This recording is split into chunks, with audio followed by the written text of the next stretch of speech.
انا اللي هربت من الباديه للمدينه، ولا عرفتوا السبب غادي يصدمكم. جيت اليوم نعاود لكم قصتي. سميتني فاطمه، وكانوا كيعيطوا عليا بزاف عيشه. علاش عيشه؟ نسبه لاختي الكبيره اللي كانت توفات وكان سميتها عيشه. فملي تولدت انا كتبوا في الحاله المدنيه فاطمه، ولكن بقاو كيعيطوا ليا عيشه كما قلت لكم على ولدت اختي الكبيره اللي توفات. السلام عليكم، كي دايرين؟ بخير؟ لاباس عليكم؟ جيت اليوم نعاود لكم على قصه فاطمه. غادي نقول لكم السبب علاش وكيفاش واشنو وقع ليها حتى هربت من دارهم وهربت من الباديه اللي كانت ساكنه فيها ومشات للمدينه. فاطمه كانت واحد البنت اللي زوينه بزاف، زوينه زوينه. اش غادي نقول لكم؟ الجمال اللي عطاها ربي واللطافه والبراءه في الوجه. وصلت ل 18 سنه وهي كتعرف على واحد الدري من الباديه نيت، من دوارهم.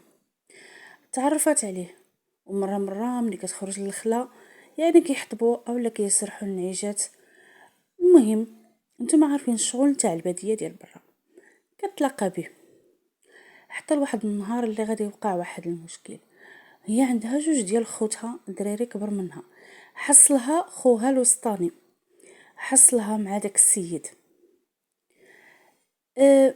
في واحد الوضعيه اللي ماشي هي هذيك، ماشي شي حاجه ولكن كتعناق هكا يوبسان. المهم حصلها في ديك الوضعيه هذيك، وهي عطاها صلخه في الخلا وصيفطها للدار. وهذاك السيد حتى هو ضربو، ولكن شنو دار خوها؟ مشى بلغ به عند الجدرميه وجاو داوه وضربوه ب4 شهور نتاع الحبس. المهم فاطمه من وقع هاد الشي كامل، وقع ليها هاد المشكل، وكاع الناس في داك الدوار، يعني اي حاجه في الدوار في الباديه راه كتعرف. من تعرف المشكل اللي وقع ليها بقات كتسمع الهضره بزاف وما حملاتش انها تجلس في داك الدوار. فكانت واحد صاحبتها كانت خدامه في المدينه، كانت كتخدم في الديور. ديك صاحبتها المهم بقات كتسينها حتى كتجي تقريبا في الاعياد. سينتها واحد العيد الكبير حتى جات وهي تمشي عندها، بقات تجمع معاها وهي تعاود ليها فاطمه كل شيء. وقالت لها بانها راها باغا تهرب من تما من الباديه فين كاينين، لان ما بقاتش متحمله داك الهضور اللي كتسمع. وعاد السيد اللي كانت كتهضر معاه مشدود في الحبس. قالت لها بلي بغاتها تديها معاها المدينه حتى هي تخدم في الديور وتوريها كلشي شنو كاين. فاطمه هادشي اللي درته مع صاحبتها، قالت لها ما تقولي حتى لشي واحد. وهي يعني ما تقول حتى لشي واحد، يعني ما خبرتش امها، وكان عندها الوالد ديالها متوفي.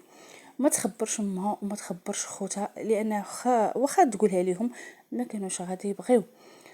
فاطمه تفاهمت مع صاحبتها وقالت لها راها ثالث العيد راها كتنوض بكري وكتشد الطريق، يعني حتى كتهبط للشانطي وكتشبر المركوب صافي وكتمشي للمدينه اللي هي خدامه فيها.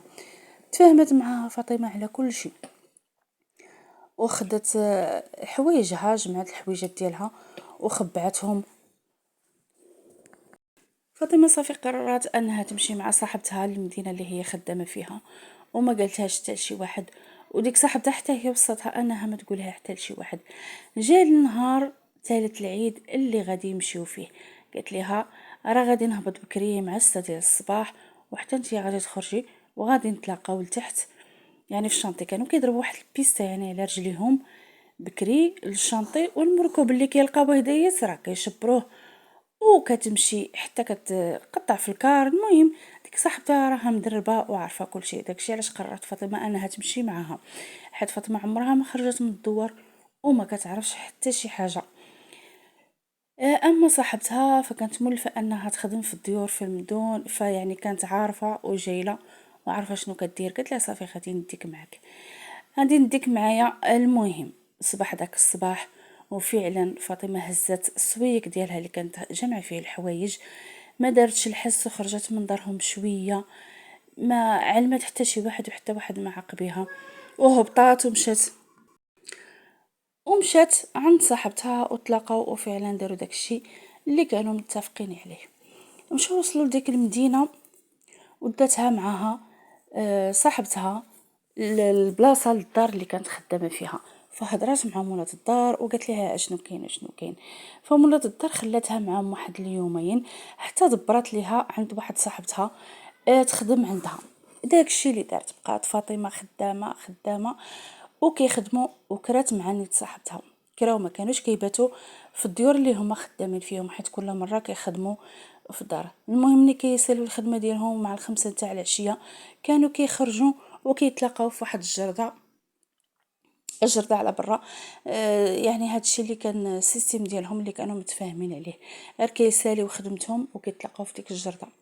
يوميا فاطمه كانت كتسالي وكتمشي لديك الجرته، كتجلس في واحد الكرسي وكتبقى تسين صاحبتها حتى كتجي باش كيمشيو بحالهم يعني للدار. يعني كما قلت لكم فاطمه كانت مازال ما كتعرف في المدينه مزيان، حتى لواحد النهار فاطمه جالسه في الكرسي كتسين صاحبتها حتى كيجي واحد السيد جلس حداها. فاطمه خافت وارتبكت ويتكحت شويه وكان باين عليها الخوف. فقال لي هذاك السيد بلا ما تخافي، باين عليك انك برانيه ماشي من هنايا. قالت ليه انا ماشي من هنايا. المهم بان عليها الخوف وقال لها اشنو سميتك، قالت ليه سميتها. المهم ما عطاتوش التفاصيل بزاف حيت كانت خايفه، عيا ما يهضر معاها، ولكن يعني اكتشف فيها انها خايفه. فقال لها صافي بلا ما تخافي انا ما غاديش نزير عليك. المهم راه عجبتيني وصافي بغيت غير نهضر معك. وكان هو حتى هو واحد الشخص اللي كان في 36 سنه تقريبا، وكان يعني زوين، وهي ما كانتش عارفه خدمته. ولكن اللي قال لها هو ان اللي عرف منها يعني انها دائما كتجي لديك البلاصه في الخمسة نتاع العشيه في ديك الجرده. فهو دار معاها قال لها الخمسة نتاع العشيه ديال الغد ليه غادي نتلاقاك هنايا باش تعرفيني شكون انا وشنو خدام، يعني باش حتى فاطمه باش ترتاح ليه وتعاود ليه كل شيء. داكشي اللي كان الغد ليه فاطمه مشات لديك الجرده مع الخمسه، وهو كيجيها جاها باللبسه نتاع الجدرميه. فهنايا يعني انبهرت به، عرفتو انه خدام في الجدرميه وكان عنده واحد المنصب، يعني واحد الرتبه اللي عاليه. صافي حست شويه بالامان فاطمه وبدات كتعاود ليه كل شيء، عاودت ليه قصتها واشنو وقع ليها. فهو حب انه يعاونها، عجباته. قال لها عرفتي شنو ديري، غادي تجي راه عندي ام كبيره في الدار وبا راه توفى، وما ما كنلقاش ما ندير ليها وما كنلقى اللي يقابلها، اجي جلسي معنا وقابليها، انا راه ما تنجلسش بزاف في الدار. داكشي اللي دارت فاطمه، وافقت على الفور وداها.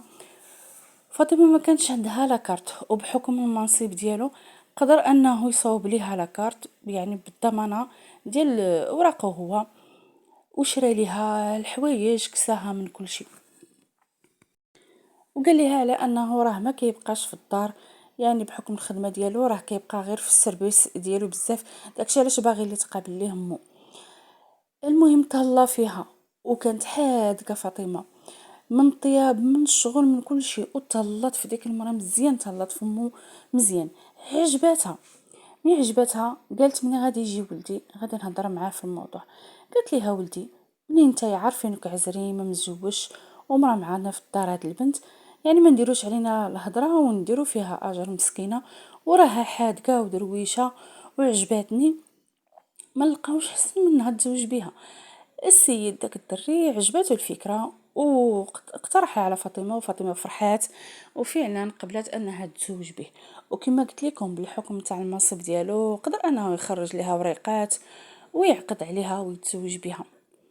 كان لاباس عليه، عنده طوموبيل ديالو، عنده كل شيء ديالو. فهي عاودت ليه البلاصه فين كاينين وفين جاو، حتى النهار اللي غادي يقول لها صافي راه خصنا نمشيو ضروري، خصنا نمشيو لداركم عند خوتك وعند امك، راه خصهم يعرفوا شنو كاين وما خصهمش يبقاو مشطونين عليك. هنايا فاطمه قالت ليه صافي واخا. وجدوا كل شيء، وحتى من يعني من يتزوج بها دار ليها مساعده كانت كتعاونها في الشغل ديال الدار وكتعاونها في حتى في الام ديالو. صافي اقترح عليها النهار اللي غادي يمشيو فيه، وجدوا كل شيء، ما خلاو ما شراو لامها ولخوتها وحتى من عائلتها. جاو وهو بحكم كيفاش غادي نقول لكم يعني عنده معارف، عنده هذا قدر انه يوصل حتى للدوار اللي ساكنه فيه وهي بطبيعة الحال وراتو الدار وكل شيء، ومشاو كيفاش كانت لابسة وكيفاش كانت دايرة كل شيء تبادل فيها، اللي شافها كان مبهوض فيها. مشاو الناس عند امها للدار وبقاو كيقولوا لها راه فاطمه رجعات، راه فاطمه رجعات، راه جات. امها ما تيقاتش، خرجت كتجري، وفعلا من شافتها تصدمات، طاحت على ركبها وبقات كتبكي وبقات كتغوت. نتوما راكم عارفين الحاله نتاع الامهات. وبقات كتقول لها يا مامتي يا بنيتي فين مشيتي وخليتيني، يا مامتي كويتي الكبده ديالي عليك، علاش مشيتي وسمحتي فيا، علاش مشيتي وخليتيني بوحدي. صافي فاطمه حتى هي بقات كتبكي، وراجلها قال لها راه مراتي وها الوراق وجينا لعندك، ودابا المسامحه واللي عطى الله يعني الحمد لله بان هادشي خرج كلشي يعني طريف. الحمد لله اللي وقف لي هذاك السيد في طريقها. خدات فاطمة امها معاها وحتى خوتها، خدتهم معاها دوك الجوج، وخدمهم يعني دخلهم صوب لهم وريقاتهم راجل فاطمة، ودخلهم معاه الخدمة، جاهم يعني في المخزن، داروا حتى هما الوظيفة ديالهم وخدموا وتزوجوا. وفاطمة بقات عايشة مع راجلها وعاشت معها حتى امها، حتى النهار دازت يعني اعوام وتوفت يعني عقوستها. ومن بعد عاوتاني 5 سنين مور داكشي توفت حتى امها. الله يرحمهم جميعا ويرحم جميع موتانا المسلمين. فاطمة يعني عاشت حياتها كامل معهم، وخا انا ربي ما شاءش انهم يرزقهم باولاد، ولكن يعني قدر الله ما شاء فعل. كل واحد ونصيبه والرزق ديالو في الدنيا. المهم خرجت ليها طريفة. كنتمنى القصة تعجبكم، وكنتمنىها انها تكون عبرة.